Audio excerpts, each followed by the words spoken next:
وَلَوْ عَلِمَ اللَّهُ فِيهِمْ خَيْرًا لَأَسْمَعَهُمْ وَلَوْ أَسْمَعَهُمْ لَتَوَلَّوْا وَهُمْ مُعْرِضُونَ۔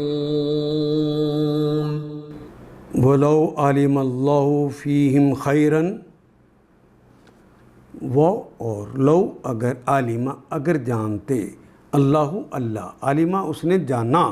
یا علم وہ جانتا ہے یا جانے گا، ولو عالم اللہ اگر اللہ جانتے فیہم ان کے اندر خیرن کوئی خیر، اللہ فعل ان کے وزن پہ چونکہ جانتے ہیں، اللہ کو اگر یہ پتہ ہو کہ ان کے اندر خیر موجود ہے،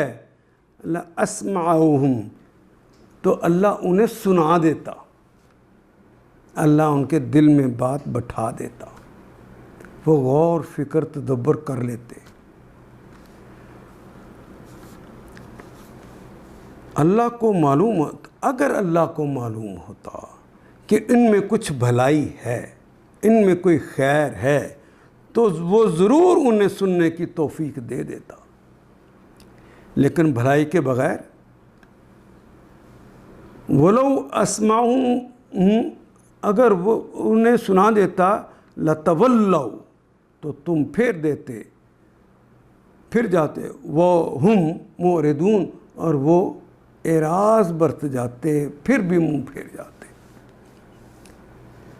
لیکن بھلائی کے بغیر ان کو سنواتا اگر اللہ، اگر خیر ہوتی تو سنوا دیتا تو ٹھیک تھا، لیکن جب ان میں اگر خیر نہ ہو تو ان کو سنواتا تو بے رخی کے ساتھ منہ پھیر جاتے، اس لیے اللہ نے ان کو نہیں سنوایا۔ وہ علیم ان کے وزن پہ چونکہ جانتا ہے۔ ان آیات کو ایک دفعہ پھر تلاوت خود کیجیے، عربی و مبین پڑھتے ہوئے دیکھیے کیا بات پوری اندر اتر رہی ہے، کیا یہ اردو کے سانچے میں ڈھلتی گئی ہیں عبارتیں۔ اگر بات سمجھ آنی شروع ہو گئی تو الحمدللہ یہی ہمارا ہدف ہے، اور یہ ہدف پورا ہو گیا۔ اللہ میرا اور آپ کا حامی و ناصر۔ الف لام